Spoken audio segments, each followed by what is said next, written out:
بسم اللہ الرحمن الرحیم۔ کانا، اس کا استعمال دیکھیں۔ یوز آف کانا، کانا کا استعمال دیکھیں۔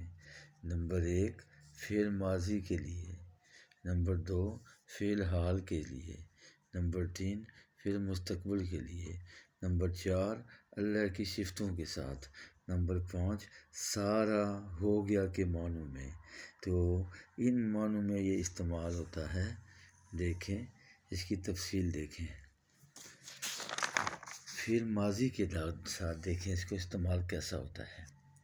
فعل ماضی کے ساتھ کانا وہ ایک مرد تھا، کانا وہ 2 مرد تھے، کانو وہ سب مرد تھے، کانت وہ ایک عورت تھی، کانتا وہ 2 عورتیں تھیں، کننا وہ سب عورتیں تھیں، کنت تو ایک مرد تھا، کنتما تم 2 مرد تھے، کنتم تم سب مرد تھے، کنتی تم ایک عورت تھی، کنتما تم 2 عورتیں تھیں، کنتن تم سب عورتیں تھیں، کنتو میں تھا میں تھی، کننا ہم تھے ہم تھیں، ہم 2 مرد تھے ہم سب مرد تھے۔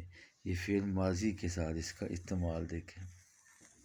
ٹھیک ہے، تھا تھے تھی کے معنی میں آتا ہے۔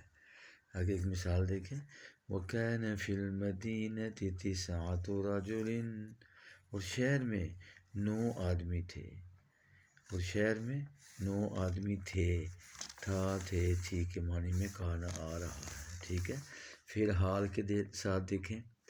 كُنتُمْ خَيْرَ أُمَّةٍ أُخْرِجَتْ لِلنَّاسِ تَأْمُرُونَ بِالْمَعْرُوفِ وَتَنْهَوْنَ عَنِ الْمُنكَرِ وَتُؤْمِنُونَ بِاللَّهِ۔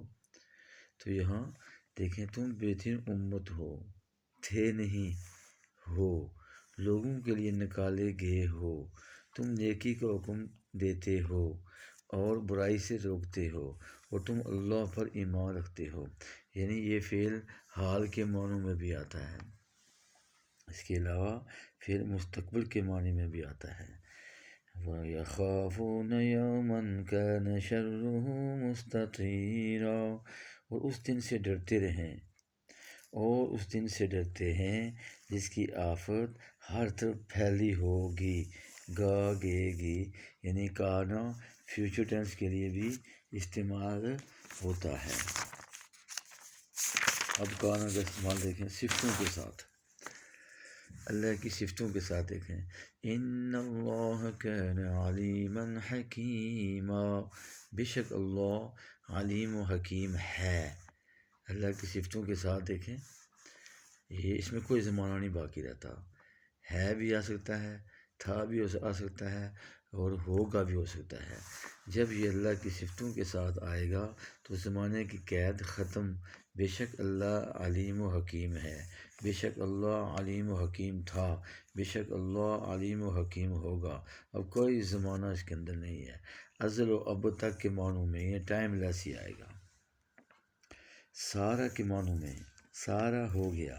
وَكَانَ مِنَ الْكَافِرِينَ، اور وہ کافروں میں سے ہوگا،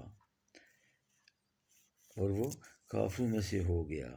تو سارا کے معنی میں بھی آ رہا ہے۔ تو کانا کے کتنے استعمال ہیں؟ کانا فعل ماضی کے لیے بھی آتا ہے، فعل حال کے لیے بھی آتا ہے، مستقبل کے لیے آتا ہے، اللہ کی صفتوں کے ساتھ بھی آتا ہے، سارا کے معنوں میں بھی آتا ہے۔ یہ کانا کا استعمال تھا۔ قرآن پاک میں جگہ جگہ مثالیں آتی ہیں، آپ ان کو ملاحظہ کرتے جائیں۔ فی امان اللہ، السلام علیکم۔